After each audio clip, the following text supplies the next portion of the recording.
Welcome everybody. Today we're going to be going over the best starter for 2.5, and that is the Blizzard Sorceress. This is again 2.5, and this will be including the new things like Sunder Charms and the Terror Zones. So let's jump into it. The Blizzard Sorceress uses cold damage mainly, and then has an option later on to go a little bit of hybrid damage if that's the way you want to go. However, with the new Sunder Charms, cold damage is going to be our primary skill. This build is pretty much great for everything, whether it's group farming, solo farming, magic finding, key running, trying to farm runes. Again, it's the best starter in the game. It's an S tier build. It's ridiculous. This build guide does assume that you're going to be level 75. However, you can easily start this build much earlier than that, and it actually even follows the leveling guide built from Teo himself. There'll be a link for all of this stuff in the description below. Now, what makes this build so strong is that we have Teleport, Glacial Spike, Blizzard, and Static Field. All of these skills are extremely powerful. We can also farm Endariel, Mephisto, and Pindleskin with extreme ease.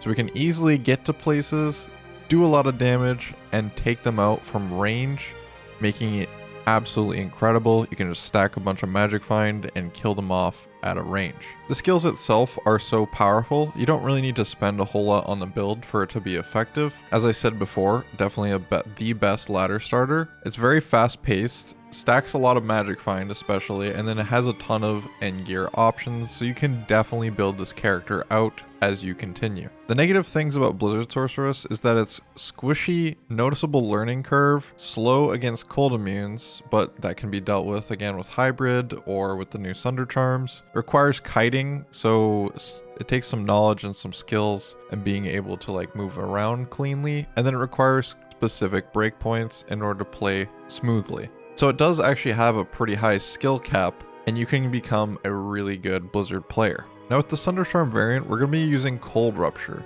This thing is extremely strong for the Cold Sorceress. It also works really well for Frozen Orb and Frost Nova and all that stuff, just because Cold Mastery is very strong. As you can see, the things that we really recommend to optimize this Sunder Charm are Cold Mastery, Death's Fathom with the Facet in it, and Nightwing's Veil as well. We're going to be using the Cold Res Charms and Resistance Rings in order to counter the negative effects. We're going to be using Viper Magi as well. Pretty much anything that can give you resistances and give you a lot of pierce to enemy cold resist is very strong. As a quick note for the Sunder Charm setup, I would actually go Insight on your Mercenary instead of Infinity, because now Infinity with its Conviction aura is only 1/5 effective. As of 3 days before the launch, they came out with a patch. Now for the Terror Zones, taking into account the starter variant without the Sunder Charm, the best areas for us to farm are going to be the Secret Cow level because the density and no immunities. Talrosh's Tomb, as long as you skip the cold immune monsters. Chaos Sanctuary is going to be very strong as well, as long as you use your Mercenary against Sace, Travancore, and Tristram. We really want to focus on elite packs, bosses. Now some of your worst areas are going to be places with trash mobility and a lot of immunities, such as Claw Viper, Act 3 Sewers, Frigid Highlands, Crystalline Passage, Pit. So you definitely want to focus on density, ease of mobility, and elite groups.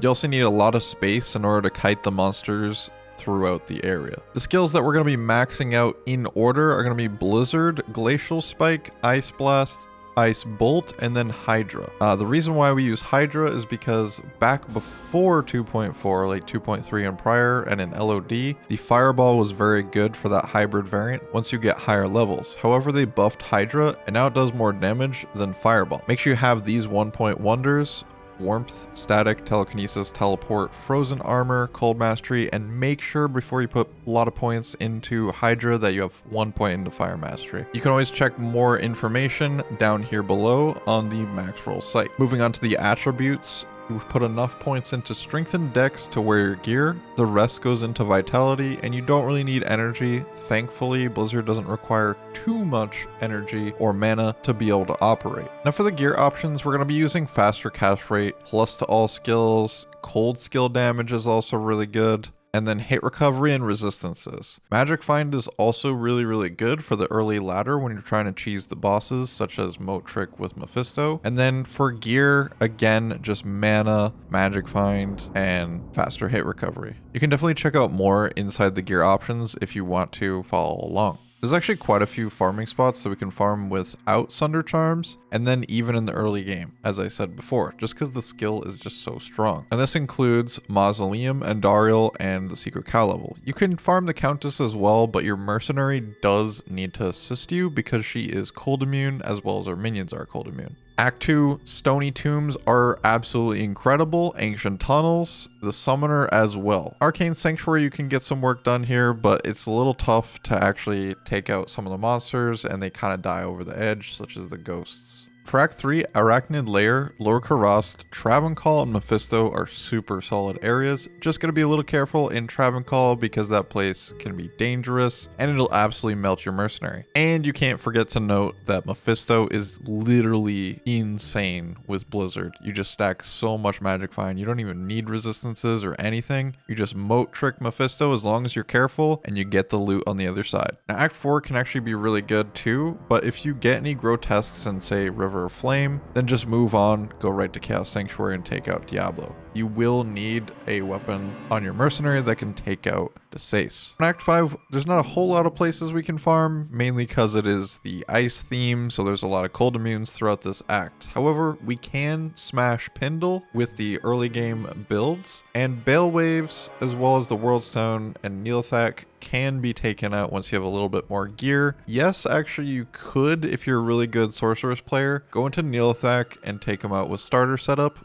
but it is very dangerous, and I wouldn't recommend doing that unless you know what you're doing. For the Mercenary, we're going to be using Might Infinity. The Infinity is going to be really good at breaking some cold immunities if you don't have Sunder Charm, but it'll also help you with static damage and if you end up going a little bit of the Hydra route. Make sure he has Fortitude and Endarials in order to stay alive and do a little extra damage. Going into the playstyle, Frozen Armor is very good prior to every single run. As soon as you get into the game or as soon as you get to that first waypoint, just cast it. It's going to help your survivability. Teleport to reposition yourself and your Mercenary just to keep him alive for tougher situations. You can also use telekinesis for waypoints and picking up various items. You can't pick up a lot, but you can pick up some. So just use telekinesis when you can on portals to speed up your farming and be more efficient. Now for melee monsters, you want to cast Blizzard between you and them, so that way they kite right through Blizzard and get hit multiple times. For ranged monsters, cast Blizzard right on top of them because they probably won't be moving that much, and you could kite them a little bit and they might move kind of like the melee characters, but not always. Glacial Spike is a very good way to keep yourself safe. It freezes monsters and it does AoE damage. Ice Blast is what we want to use for single target damage. It also freezes monsters. And then Static Field whenever you can against something that is not lightning immune, just because that does so much DPS and it's an AoE. Now if you're magic finding with this build, make sure if you have magic find on swap, swap to it. Say if you're farming Mephisto or something and you have a bunch of magic find on swap, Alibaba, Gold Dagger, Rhyme Shield or something, make sure you swap to that before he dies so you can get that extra benefit. The build is squishy, so you want to keep your distance, and then also when you're killing monsters and you're magic finding, make sure you kill monsters over walkable terrain, otherwise they might not drop items. Now for the immunities, use telekinesis to stun with your Mercenary. You can also use Hydra in order to kill them. You can have Infinity or lower res. This does break some, definitely not all. Again, you can farm like Nightmare Drognin, and then or Recipe with a chip gem can repair the wand and stuff like that. But then there's always Cold Rupture as well in 2.5, Ladder 2. This thing is going to be absolutely insane with Cold Mastery, so you shouldn't have that many problems with cold immunes. In the late game, use your Call to Arms and your Frozen Armor, just as I said before, just to keep yourself alive. Battle Orders, Battle Command is super important, and then Hydra is what we really want to stack when we get to the higher levels to help with more immunities. Infinity Mercenary, and then enchanting him for even more damage and attack rating. Breakpoints are pretty crucial, as we mentioned before. We definitely want at least 63 faster cast rate, and then 105 is definitely preferable here. You can absolutely blast once you have those breakpoints. Faster hit recovery is pretty easy. Once you have a spirit shield, you just throw on spirit and then you throw on a 5 FHR small charm and you are good to hit 60. On hardcore, I actually recommend using a storm shield with 50% chance to block, which means we'll have to put some points into dexterity and pay attention to how many points it takes to get that 50%. Everything else just goes into vitality and then obviously strength to wear gear. To add even more survivability, you have the option to go with adding points to energy shield or even using a memory staff to get that energy shield for quote-unquote free. You could technically even use obsession, but memory is way cheaper than obsession. Now be sure to have overcapped res up to 135 to be able to counter the conviction and lore res that you might see in Chaos Sanctuary. Crown of Ages, Storm Shield, Sandstorm, Verdungos are very good sources of survivability, whether it's through your resistances, hit recovery, damage reduction, all those things. Also, don't use Oculus unless you know what you're doing because it'll teleport you in a random direction, and on hardcore, that's not necessarily what you want to do. Instead, let's use a Death's Fathom or Heart of the Oak. Wizard Spike is also an option here, and you can always check those gear options. Starter setup uses resistances, faster cast rate, faster hit recovery, and all skills as I said before. Spirit, Stealth, Lore, and Ancient Pledge are very good ways to do this. Honestly, you can farm a lot of the bosses just with that gear alone. You don't even need some of this stuff. If you can just get insight on your Mercenary too and then manage them pretty well, then you're pretty much good to go. Most of his survivability relies on you being able to teleport cleanly. Now when you're leveling up, obviously max out Blizzard. Cold Mastery, we're going to try to hit 100%, which is level 17. We have 16 here in the example, but you know, just get close enough to 100% and that's good enough. Then we go Glacial Spike, Ice Blast, and Ice Bolt. For the 1 points, we're using Warmth, Static Field, Telekinesis, Teleport, and Frozen Armor. And as I mentioned with the attributes, everything just goes into Vitality, Strength, and Dex to wear your gear. This setup focuses on plus to skills, cold skill damage, and magic find. Important breakpoints are going to be 63 and 105. Some other gear options other than what I'm about to show you are going to be Chains of Honor, Mage Fist, Arachnid's Mesh, Stone of Jordan, and then you can even use the Sunder Charm to make your life much easier.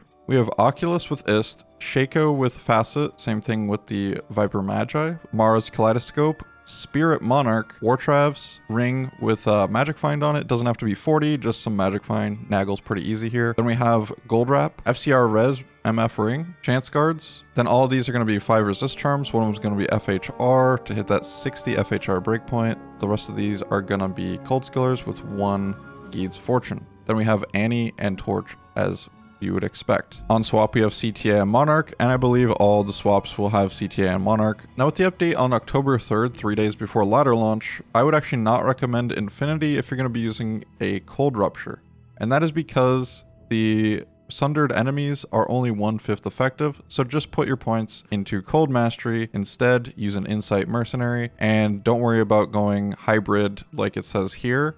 This is, again, if you want to play non-ladder or if you're playing without Cold Rupture. We still don't know how common these things are going to be. With the Magic Find variant, we're sacrificing a little bit of damage to get Magic Find. We want to kill monsters and elite packs on low player count, mostly the elite groups and some bosses here and there. And we also want to have high mobility so we can get from place to place very quickly. 105 FCR, 60 FHR. On swap, you'll notice we actually have a 4-isted Monarch, and this is to allow more Magic Find in combination with the 30 MF you get on CTA. The setup is looking like Oculus, Shaco, 3-piece Towels, again, ists where you can put them, Spirit Monarch for the FCR, Wartrav's, FCR Ring with MF, FCR Ring with MF, and then Chance Guards. All of these are going to be Magic Find. If you can get more res, great. If not, don't worry about it. But that 5 FHR again, just to hit that breakpoint. Annie and Torch, and then Geed's Fortune. If you want a little bit more damage, you could go with a Cold Skiller instead of the Small Charms, or a Cold Rupture instead of the Cold Skiller, however you want to play it. Same thing for the Mercenary. I'm just recommending that you use an Insight over an Infinity if you have Cold Rupture, and then max out Cold Mastery instead of going with Hydra. With the set build, we're using all 5 pieces of Tal Rasha's, Spirit Monarch, Wartrav's, again that FCR Ring with resistances, Chance Guards, a bunch of Cold Skillers, and all res with MF, anti-torch Geeds. The thing is, with this build, it's actually somewhat cheap. The only thing that can be a little bit difficult to find, or sometimes expensive, is the Talrosh's armor and the amulet in the early stages of the ladder, but it can be a good transition before you go into like Chains of Honor or more expensive setups. 86 FHR and 105 FCR are pretty important for this build. 86 FHR is actually really easy to hit. You only need 6 FHR with the full Tal set, and then 105 FCR is something you really want to go for. Again, use Cold Rupture if you can. With the damage gear, we're going to be using Death's Fathom, Nightwing's Veil, Ormus Robes, Spirit. As good of an amulet as you can find. It doesn't have to be this crazy. You could use Arachnid's Mesh in order to get that FCR, and then just a 3 skill amulet if you want. But if you want to get something like this is possible through crafting. We have Stones of Jordan, Sandstorm Trek, Snow Clash, Mage Fist. All these are going to be life and all res because this build doesn't actually see much survivability. If you do end up going with the Cold Rupture, I would give you a little tip. Maybe use the Trangs instead of Mage Fist to counter some of that minus cold resist. Inside on Mercenary, and then we already focus a lot of cold skills. If you want to change it around, you could put those into Cold Mastery instead. Now with the Uber variant, there is a huge disclaimer for this build. This build is only for ladder and it only works with Cold Rupture. So do not try this if you do not have Cold Rupture. The Blizzard Sorceress is very powerful because it actually does AoE and it has, you know, an insane amount of pierce with its Cold Mastery. Our gear, we're going to make sure we hit 63 FCR and 30 FHR. We don't need that as much. We just really got to play a little bit safe and a little bit more careful. We want to stack as much damage as possible and resistances to counter Mephisto's Conviction. We're going to be using Heart of the Oak, Nightwing's Veil, Chains of Honor, Mara's Kaleidoscope, Storm Shield with an Eld Rune. You could also put an Rune in there instead of the block chance. Marowalk, this part is actually pretty important and we'll get into that in a second with the playstyle. Res FCR, you could also use Wisp Projector or Life or just Res. Train Gloves to counter some of that Cold Rupture. We're going to be using a bunch of FHR as much as we can. And then with all these builds, we're going to be using Spirit and CTA. Damage is important, Cold Rupture is required, and resistance on gear. I also say that you could use a Wand of Lore Resistance. Now keep in mind, this will work pretty well if you don't have like minus 200 with your Cold Mastery or through your gear, then Lore Resist will add to things. Keep in mind that it's 1/5 efficient against Sundered monsters, but it still does add something. And also use your Mercenary's Treachery to proc Fade on yourself first before going into the fight to boost your damage reduction and resistances. For the playstyle on the Uber variant, separate all the bosses, make sure you pull them away from each other. It's pretty easy to do with teleport. You know, keep your Mercenary in mind when you're doing all this stuff, and also make sure you're not pulling them towards the red portal because that's your only way in and out. If you keep Lore Resist on your enemies at all times, that'll optimize your damage. Use Static Field to get bosses down to half of their life. We're going to trap the bosses with Bone Prison from Marowak. Make sure before you enter that you have max Bone Prison charges. We're going to be spamming this skill quite a bit on each individual boss and probably going back to Repair, just because they do a lot of damage to the Bone Prison, so be aware of that. What this allows us to do is spam Blizzard and Ice Blast against the bosses until they're dead. The great thing about Blizzard is that it's an AoE skill and you take out all the minions that spawn near the bosses when you're spamming it. Now try to keep the Mercenary alive for Crushing Blow procs. This will help take out the bosses even faster if you can manage this. Definitely not required, but just a suggestion. You can even buff him with Enchant for more attack rating. Now just a quick side note about Enchant. Enchant will never override itself, meaning it's never bad to enchant your Mercenary to grant additional attack rating. Obedience obviously for that Crushing Blow. Then we have Treachery for that Fade proc on yourself, and so we can get more Crushing Blow procs with a G-Face to get them 75% chance of Crushing Blow. We're maxing out Blizzard, Glacial Spike, Ice Blast, and Ice Bolt. Make sure Cold Mastery is actually maxed out before the Ice Bolt is, probably just for that additional pierce against the bosses. And we only use Fire Mastery in this scenario just to help with the enchant damage. It's actually not that big a deal, so don't worry about it too much. Warmth, Static Field, Telekinesis, Teleport, Frozen Armor, Enchant, and Fire Mastery. Put enough points into Strength to wear your gear, enough Dexterity to hit 50% chance to block with your current shield, and then the rest goes into Vitality. If you're interested in learning more about the mechanics of some of these skills, you can go read more about these below in the Maxroll guide. For a quick summary, just use Insight pretty much to solve your mana problems. You can even use this in the endgame now with Cold Rupture. telekinesis to save time, strength to wear your gear, and the rest goes into vitality. Keep a safe distance between you and your enemy. Make sure you cast in between them and you kite them properly to maximize your damage. Use Glacial Spike to keep yourself safe by freezing the monsters and also dealing a lot of damage to monsters in AoE. Keep your buffs up, such as Frozen Armor, Battle Command, Battle Orders. Use Hydra as a hybrid if you're going to go that route against cold immunes, and then also stun the monsters with telekinesis for your mercenary to take them out easier. Thank you all for watching. I hope you enjoyed this guide. This is going to be the strongest build to start off, and it's going to be very strong even until the late game. So if you're trying to play the meta, definitely play this build. If you do like this video, give it a like and subscribe. It would really help me out. I'm trying to grow my channel and make more build guides and things like that for you. Much love to all of you. You are all beasts.